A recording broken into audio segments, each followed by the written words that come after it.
اب ایک چیز باقی ہے کہ اس نیکی اور بھلائی اور دنیا اور آخرت کی زندگی میں کون ثابت قدم رہتا ہے اور اللہ تعالیٰ کسے ثابت قدمی عطا فرماتا ہے۔ تو رمضان المبارک کے بعد اللہ رب العزت جسے اعمال صالحہ پر ثابت قدم رکھے اس کے لیے بہت بڑی کامیابی ہے۔ اللہ سبحانہ و تعالیٰ کا فرمان ہے، تمام تر صاف ستھرے کلمات اسی کی طرف چڑھتے ہیں اور نیک اور صالح اعمال ان کو بلند کرتا ہے۔ جو لوگ برائیوں کے داؤ گھات میں لگے رہتے ہیں ان کے لیے سخت تر عذاب ہے اور ان کا مکر برباد ہو جائے گا۔ سورۃ الفاطر آیت نمبر 10۔ اس بات میں کوئی شک و شبہ نہیں کہ ہر وقت اور ہر دور میں اعمال صالحہ اللہ رب العزت کے قرب کا سب سے بڑا ذریعہ ہیں۔ پھر یہ بھی ہے کہ جو رب رمضان المبارک کا ہے وہی باقی مہینوں کا بھی ہے۔ اللہ رب العزت نے ہمارے لیے جو عبادت مشروع کی ہے وہ اسلام کے 5 ارکان ہیں، جن میں رمضان المبارک کے روزے بھی ہیں جو ایک وقت محدود میں آتے ہیں۔ تو اس طرح باقی ارکان حج، زکوٰۃ، نماز وغیرہ میں بھی اللہ رب العزت کے سامنے ہم لوگ جواب دہ ہیں، لہٰذا ہمیں وہ بھی کما حقہ ادا کرنا ضروری ہیں تاکہ اللہ رب العزت کی رضامندی حاصل ہو۔ اور پھر ہمیں اس کی کوشش بھی کرنی چاہیے کہ اللہ رب العزت نے ہمیں جس مقصد کے لیے پیدا فرمایا ہے وہ بھی پورا ہو۔ اللہ سبحانہ و تعالیٰ کا فرمان ہے، اور میں نے تو جنوں اور انسانوں کو صرف اپنی عبادت کے لیے ہی پیدا فرمایا ہے۔ سورۃ الذاریات آیت نمبر 56۔ اور نبی علیہ الصلاۃ والسلام نے بھی اپنے صحابہ اکرام کو نیکی اور بھلائی کے کاموں میں سبقت لے جانے اور ایک دوسرے سے آگے نکلنے کی رہنمائی کرتے ہوئے کچھ یوں فرمایا، کچھ درہم دینار سے بھی سبقت لے جاتے ہیں۔ اور نبی علیہ الصلاۃ والسلام کا یہ بھی فرمان ہے کہ اگر صدقہ کرنے والا صحت مند اور صحیح ہو اور اسے فقر کا بھی خدشہ ہو تو اس وقت کا کیا ہوا صدقہ اللہ رب العزت کے ہاں بہت زیادہ وزن رکھتا ہے اور اس کے اعمال صالحہ میں وزن کا باعث ہوگا۔ لیکن وہ شخص جو صدقہ کرنے کو ٹالتا رہتا ہے اور کہتا ہے کہ میں عنقریب صدقہ کروں گا لیکن کرتا نہیں، اور جب اسے بیماری آ دبوچتی ہے تو وہ کہتا ہے کہ فلاں کو اتنا دے دو، فلاں کو اتنا دے دو، فلاں کو اتنا دے دو، تو اس طرح کے آدمی کے بارے میں اللہ رب العزت بچائے کہ اس کے اعمال کو رد کر دیا جائے اور اس کے اعمال تباہ و برباد ہو جائیں۔ اللہ سبحانہ و تعالیٰ فرماتے ہیں، اللہ رب العزت توبہ صرف انہی لوگوں کی قبول فرماتا ہے جو نادانی اور جہالت کی بنا پر کوئی عمل کر بیٹھتے ہیں اور پھر جلد ہی اس سے توبہ بھی کرتے ہیں اور اس سے باز آ جاتے ہیں، تو اللہ رب العزت بھی ان کی توبہ قبول فرماتا ہے۔ اللہ رب العزت بڑے علم والا اور حکمت والا ہے۔ ان کی توبہ قبول نہیں جو برائیاں کرتے چلے جائیں، یہاں تک کہ جب ان میں سے کسی کے پاس موت آ جائے تو کہہ دے کہ میں نے تو اب توبہ کی، اور ان کی توبہ بھی قبول نہیں جو کفر پر ہی مر جائیں۔ یہی وہ لوگ ہیں جن کے لیے ہم نے دردناک عذاب تیار کر رکھا ہے۔ سورۃ النساء آیت نمبر 17 اور 18۔ تو اس لیے متقی اور صاف و شفاف مومن کے لیے ضروری ہے کہ وہ اللہ سبحانہ و تعالیٰ سے ڈرتا رہے، اس کا تقوی اختیار کرے اور اللہ تعالیٰ کی اطاعت و فرما برداری پر حرص رکھے، اور ہر وقت ہمیشہ کے لیے خیر و بھلائی اور دعوتی کاموں، امر بالمعروف اور نہی عن المنکر میں مشغول رہے۔ مومن کی زندگی کے شب و روز خزانے کی طرح ہیں، وہ دیکھے کہ اس نے اس میں کیا کچھ اضافہ کیا اور جمع کر کے رکھا ہے۔ اگر تو اس نے ان شب و روز کے اندر نیکی و بھلائی کے کام کر کے اپنے لیے ذخیرہ میں نیکیوں کا اضافہ کیا تو یہ شب و روز اس کے حق میں گواہی دیں گے، اور اگر اس نے اس کے علاوہ کچھ اور کیا تو وہ سب کچھ اس پر وبال ہوگا۔ ہم اللہ رب العزت سے دعا گو ہیں کہ وہ مجھے اور آپ کو خسارہ اور نقصان سے بچا کر رکھے، آمین۔ پھر علماء کرام رحمہم اللہ کا یہ بھی قول ہے، قبول اعمال کی علامت یہ بھی ہے کہ اللہ رب العزت نیکی اور اعمال صالحہ کے بعد اور نیکی کرنے کی توفیق دیتا ہے، تو اس طرح نیکی بہن بہن کی آواز لگاتی ہے اور برائی بھی بہن بہن کی آوازیں لگا کر اپنی دوسری برائیوں کو دعوت دیتی ہیں۔ اللہ رب العزت اس سے بچا کر رکھے۔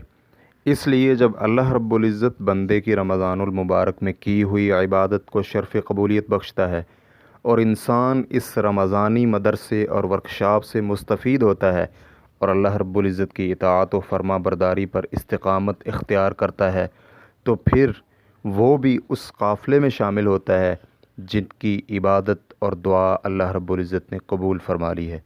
اللہ سبحانہ و تعالیٰ کا فرمان کچھ اس طرح ہے، واقعی جن لوگوں نے کہا کہ ہمارا رب پروردگار اللہ تعالیٰ ہے اور پھر اسی پر قائم رہے، ان کے پاس فرشتے نازل ہوتے ہیں اور یہ کہتے ہیں کہ تم پر کچھ بھی اندیشہ نہیں اور غم بھی نہ کرو، بلکہ اس جنت کی بشارت سن لو جس کا تم سے وعدہ کیا گیا ہے۔ تمہاری دنیاوی زندگی میں بھی ہم تمہارے رفیق تھے اور آخرت میں بھی رہیں گے۔ جس چیز کو تمہارا جی چاہے اور جو کچھ تم مانگو سب کچھ تمہارے لیے جنت میں ہے۔ سورۃ الفصلت آیت نمبر 30 اور 31۔ اور ایک دوسرے مقام پر اللہ سبحانہ و تعالی کا فرمان کچھ یوں ہے، بلا شبہ جن لوگوں نے یہ کہہ دیا کہ ہمارا رب پروردگار اللہ تعالیٰ ہے اور پھر اس پر استقامت اختیار کر لی، نہ تو ان پر کوئی خوف ہوگا اور نہ ہی وہ غمگین ہوں گے۔ سورۃ الاحقاف آیت نمبر 13۔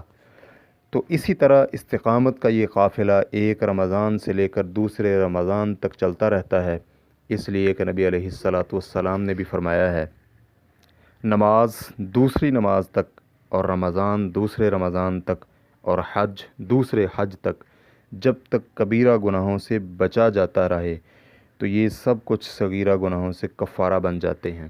اور اسی طرح اللہ سبحانہ و تعالی کا بھی ایک اور مقام پر ارشاد ہے، اگر تم کبیرہ گناہوں سے بچتے رہو جن سے تم کو منع کیا جاتا ہے تو ہم تمہارے چھوٹے گناہ معاف کر دیں گے۔ سورۃ النساء آیت نمبر 31۔ اس لیے مومن کے لیے یہ ضروری ہے کہ وہ اپنی عاقل و بالغ ہونے کے پہلے دن سے لے کر اپنی آخری سانسوں تک استقامت کے قافلہ اور نجات کی کشتی میں سوار رہے، تو اس طرح وہ لا الہ الا اللہ کے سایہ میں چلے گا اور اللہ تعالیٰ کی نعمتوں کا سایہ حاصل کرے گا، کیونکہ یہی دین حق ہے۔ اور اللہ تعالیٰ نے ہم پر رمضان المبارک میں استقامت اختیار کرنے کا احسان بھی کیا ہے، اور وہی ہے جو ہم پر اپنی عطا اور فیض کا انعام اور فضل و کرم کرتا ہے اور ہمیں عزت سے نوازتا ہے کہ ہم رمضان کے بعد بھی اس کی اطاعت و فرما برداری اور عبادت کرتے رہیں۔ اس لیے ہمارے مسلمان بھائی، آپ یہ مت بھولیں کہ اللہ رب العزت نے آپ کو رمضان المبارک میں اعتکاف اور صدقہ و خیرات اور رمضان کے روزے رکھنے کی توفیق دے کر احسان فرمایا، اور آپ پر یہ بھی احسان کیا ہے کہ آپ اللہ رب العزت سے دعا کرتے رہے اور اللہ رب العزت اسے شرف قبولیت سے نوازتا رہا۔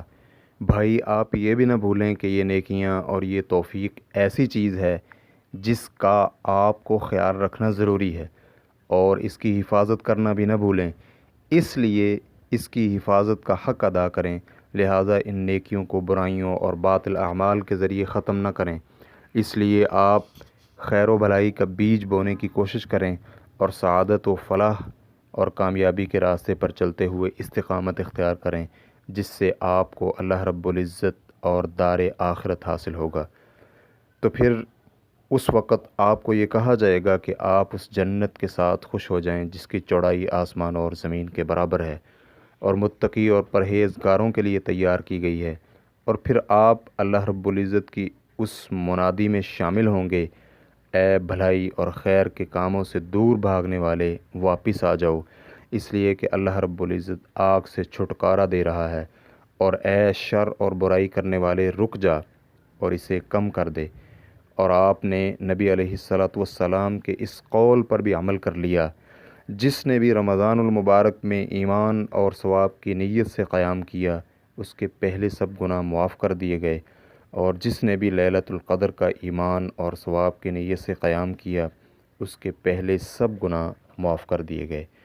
ہم اللہ رب العزت سے دعا گو ہیں کہ جس نے ہم اور آپ پر رمضان المبارک کے روزے، اعتکاف، عمرہ، صدقہ اور خیرات کرنے کی توفیق بخش کر احسان کیا، اور ہم پر ایمان اور ہدایت اور تقوی کا بھی احسان کیا، اور پھر احسان عظیم کرتے ہوئے ہمارے اعمال صالحہ بھی قبول فرمائے، اور ان اعمال پر ہمیں استقامت کی توفیق بھی بخشی، اس لیے کہ اعمال صالحہ پر استمرار اور انہیں مستقل کرنا اللہ تعالیٰ کی بہت بڑی قربت ہے۔ نبی علیہ السلام کے پاس ایک شخص آ کر کہنے لگا، مجھے وصیت و نصیحت فرما دیں۔ تو نبی علیہ السلام نے فرمایا، کہو کہ میں اللہ رب العزت پر ایمان لایا، اور پھر اس قول پر استقامت اختیار کرو۔ صحیح بخاری اور صحیح مسلم۔ اور ایک روایت میں ہے کہ کہو کہ میں اللہ رب العزت پر ایمان لایا، پھر اس پر جم جاؤ اور استقامت اختیار کرو۔ وہ کہنے لگا، اے اللہ کے رسول صلی اللہ علیہ وآلہ وسلم، یہ تو سب لوگ ہی کہتے ہیں۔ نبی علیہ الصلوۃ والسلام نے فرمایا، تم سے پہلے لوگوں میں سے ایک قوم نے یہ کہا، لیکن انہوں نے اس پر استقامت اختیار نہیں کی۔ مسند احمد۔ تو اس لیے مومنین پر ضروری ہے کہ وہ اللہ رب العزت کی اطاعت اور استقامت پر قائم رہیں۔ اللہ رب العزت کا فرمان ہے، ایمان والوں کو اللہ رب العزت پکی بات کے ساتھ مضبوط رکھتا ہے، دنیا کی زندگی میں بھی اور آخرت میں بھی۔ ہاں، ناانصاف لوگوں کو اللہ تعالیٰ بہکا دیتا ہے اور اللہ تعالیٰ جو چاہے کرتا ہے۔ سورہ ابراہیم آیت نمبر 27۔ جو اللہ تعالیٰ کی اطاعت و فرما برداری پر استقامت اختیار کرتا ہے، اسی کی وہ دعا بھی قبول ہوتی ہے جو ایک دن میں 25 بار سے بھی زیادہ مرتبہ دہرائی جاتی ہے، اور وہ دعا یہ ہے، اے اللہ ہمیں صراط مستقیم پر ثابت قدم رکھ، جو ہم سورۃ الفاتحہ میں ہر رکعت کے اندر پڑھتے ہیں۔ ہم اسے زبان سے کیوں ادا کرتے ہیں اور اس پر ہمارا اعتقاد جازم کیوں ہے؟ اس لیے کہ جب ہم اس پر استقامت اختیار کریں گے تو اللہ رب العزت ہمیں معاف فرما دے گا، لیکن مشکل یہ ہے کہ ہم اس کی عملی تطبیق میں سستی کرتے ہیں۔ لہٰذا ہم پر ضروری ہے کہ ہم اللہ تعالیٰ کا تقوی اختیار کرتے ہوئے اس پر عملی اور اعتقادی اور قولی طور پر تطبیق کریں، اور پھر اس صراط مستقیم کے قافلے میں شامل ہوں، اور ہم ایاک نعبد و ایاک نستعین کی راہ پر اہدنا الصراط المستقیم کی چھاؤں میں چلتے ہوئے آسمانوں اور زمین جتنی چوڑی جنتوں کے مالک بن کر اس میں داخل ہوں۔ اور اس جنت کی چابی لا الہ الا اللہ ہے، اس پر عمل کر کے اسے ضرور حاصل کریں۔ جب تک ہم اس کے معانی اور لوازمات پر عمل نہیں کرتے، اس وقت تک جنت میں داخلہ ناممکن ہے۔ اللہ رب العزت سے دعا ہے کہ ہمارا اور آپ کا خاتمہ بالخیر فرمائے، آمین۔ رمضان المبارک کے بعد لوگوں کی کئی قسمیں بن جاتی ہیں، جن میں سے سب سے بڑی 2 قسمیں ہیں۔ پہلی قسم، ایک قسم تو وہ ہے کہ آپ انہیں رمضان المبارک میں اللہ رب العزت کی اطاعت کرنے میں مجتہد پائیں گے۔ آپ انہیں جب بھی دیکھیں گے، یا تو وہ سجدے میں ہوں گے اور یا پھر قیام کر رہے ہوں گے، یا پھر قرآن پاک کی تلاوت کرتے ہوئے آپ ان کو پائیں گے، اور یا پھر آپ انہیں روتا ہوا پائیں گے کہ آپ کو سلف صالحین کی عبادت یاد آ جائے گی، اور آپ ان کی شدت اجتہاد اور کوشش کی وجہ سے ان کے ساتھ شفقت اور پیار اور محبت کرنے لگیں گے۔ لیکن جیسے ہی شرف و فضیلت کا مہینہ رمضان المبارک ختم ہوا، تو وہی لوگ اپنے معاصی اور گناہوں کی زندگی کی طرف لوٹ آتے ہیں، گویا کہ وہ اطاعت کے قید خانہ میں بند تھے۔ تو اس طرح وہ شہوات و ہفوات اور غفلت کی طرف واپس آ کر یہ گمان کرتے ہیں کہ اس میں ہی ان کے غم اور ہم اور پریشانی کا علاج ہے، اور وہ یہ بھول جاتے ہیں کہ معاصی اور گناہ ہلاکت کا سبب ہیں، اور یہ بھی بھول جاتے ہیں کہ گناہ اور معاصی زخم ہیں، اور پھر ان میں سے کچھ ایسے زخم بھی ہیں جو انہیں قتل بھی کر سکتے ہیں۔ تو دیکھیں کتنے گناہ ایسے ہیں جن کی بنا پر بندہ موت کے وقت کلمہ لا الہ الا اللہ سے محروم ہو جاتا ہے۔ وہ رمضان المبارک کا پورا مہینہ اطاعت و فرما برداری، ایمان، قرآن کی تلاوت اور اللہ تعالیٰ کا قرب حاصل کرنے والی سب عبادتوں میں گزارنے کے بعد دوبارہ پیچھے کی طرف اوندے منہ گر جاتے ہیں، اور سالانہ یعنی فصلی بٹیرے کی طرح عبادت کرنے والے، جنہوں نے صرف موسم میں ہی عبادت کرنی ہوتی ہے، وہ صرف اللہ رب العزت کو اسی موسم میں جانتے ہیں اور اس کی اطاعت صرف اسی موسم میں کرتے ہیں، یا پھر کسی سزا کے ڈر سے۔ لیکن جب یہ موسم چلا جائے تو اطاعت و فرما برداری بھی ختم۔ افسوس، ان کی یہ عادت تو بہت ہی بری اور غلط اور خطرناک ہے۔ ایک شاعر نے کیا ہی خوب کہا ہے، صلی المصلی لامر کان یطلبہ فلما انقضى الامر لا صلی ولا صام۔ نمازی نے نماز صرف کسی مطلب کے لیے پڑھی، اور جب وہ مطلب پورا ہو گیا تو نہ نماز رہی اور نہ ہی روزہ۔ افسوس، تو بتائیں کہ جب رمضان المبارک کے بعد پھر انہی غلط کاموں اور شنیع حرکتوں کی طرف پلٹنا ہے، تو پھر اس پورے مہینے کی عبادت کا کیا فائدہ؟ لوگوں کی دوسری قسم۔ رمضان کے بعد لوگوں کی دوسری قسم وہ ہے جنہیں رمضان المبارک کے جانے کا افسوس ہوتا ہے، اور انہیں تکلیف محسوس ہوتی ہے، اس لیے کہ انہوں نے رمضان المبارک میں عافیت کی مٹھاس چکھی ہے، جس کی بنا پر ان کے صبر کی کڑواہٹ جاتی رہی، اس لیے کہ انہوں نے اپنے آپ کی حقیقت کو پہچان لیا کہ وہ اپنے رب کے محتاج ہیں اور اسی کی اطاعت بھی انہیں کرنی ہے۔ اسی لیے انہوں نے روزے بھی حقیقی روزے رکھے اور رمضان المبارک میں راتوں کا قیام بھی شوق سے کیا۔ اس لیے رمضان المبارک کے الوداع ہونے سے ان کے آنسو جاری ہو جاتے ہیں اور ان کے دل دہل جاتے ہیں، اور ان میں گناہوں کا اسیر یہ امید رکھتا ہے کہ وہ آگ سے آزادی حاصل کر کے نجات حاصل کر لے گا اور قبول اعمال کے قافلہ میں شامل ہو جائے گا۔ میرے بھائی، آپ اپنے آپ سے سوال کریں کہ آپ ان دونوں قسموں میں سے کس قسم کے ساتھ تعلق رکھتے ہیں، اور اللہ کی قسم کیا یہ دونوں برابر ہو سکتے ہیں؟ اللہ رب العزت کے اس فرمان کے بارے میں مفسرین کا قول ہے، وہ فرمان یہ ہے، کہہ دیجئے ہر شخص اپنے طریقے پر عمل کرتا ہے۔ سورۃ الاسراء آیت نمبر 84۔ مفسرین کہتے ہیں کہ اس کا معنی یہ ہے کہ ہر شخص اپنے پائے جانے والے اخلاق کے مماثل اعمال کرتا ہے، اور اس میں کافر کی مذمت اور مومن کی مدح کی گئی ہے۔ میرے بھائی، آپ کے علم میں ہونا چاہیے کہ اللہ رب العزت کے ہاں محبوب اور پسندیدہ عمل وہ ہیں جو ہمیشہ کیے جائیں، چاہے وہ تھوڑے ہی کیوں نہ ہوں۔ رسول اللہ صلی اللہ علیہ وآلہ وسلم کا فرمان ہے، لوگو جتنی بھی طاقت رکھتے ہو عمل کیا کرو، اس لیے کہ اللہ رب العزت کو ملال نہیں ہوتا حتیٰ کہ تم خود تنگ دل ہو کر اکتاہٹ محسوس کرنے لگو، اور اللہ تعالیٰ کے ہاں محبوب ترین اعمال وہ ہیں جن پر ہمیشگی کی جائے، چاہے وہ کم ہی کیوں نہ ہوں۔ اور جب آل محمد صلی اللہ علیہ وآلہ وسلم کوئی عمل کرتے ہیں تو اس پر ہمیشگی اور دوام کرتے ہیں۔ صحیح مسلم۔ اور جب نبی علیہ السلام سے یہ سوال کیا گیا کہ اللہ رب العزت کے ہاں سب سے محبوب اور پسندیدہ ترین اعمال کون سے ہیں، تو نبی علیہ السلام نے فرمایا، ہمیشہ کیے جانے والا عمل اگرچہ وہ کم ہی کیوں نہ ہو۔ اور سیدہ عائشہ رضی اللہ عنہا سے سوال کیا گیا کہ نبی علیہ السلام کے اعمال کی کیفیت کیا تھی، کیا وہ ایام میں سے کسی دن کو خاص کیا کرتے تھے؟ تو سیدہ عائشہ رضی اللہ عنہا نے جواب میں فرمایا، نہیں، ان کے اعمال تو ہمیشگی والے ہوتے تھے، اور تم میں سے کون ہے جو یہ طاقت رکھے کہ وہ نبی علیہ السلام کی طرح عمل کر سکے؟ تو عبادات کی مشروعیت، ان کی شرائط اللہ رب العزت کے ذکر کی طرح ہیں، اور حج اور عمرہ اور ان کے نوافل اور امر بالمعروف اور نہی عن المنکر، علم حاصل کرنا، جہاد فی سبیل اللہ، اور اس کے علاوہ دوسرے اعمال کرنے کی کوشش کریں اور ان پر ہمیشگی کریں، اور حسب استطاعت عبادات کو بجا لانے کی کوشش کریں۔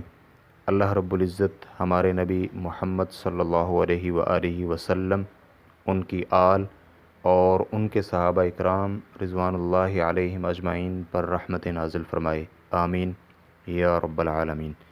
واللہ تعالی اعلم۔ اسلام کیو اے ریکارڈنگز، مؤسسۃ الشیخ صالح المنجد، المملکۃ العربیۃ السعودیہ، فتویٰ نمبر 10505۔ والسلام علیکم ورحمۃ اللہ وبرکاتہ۔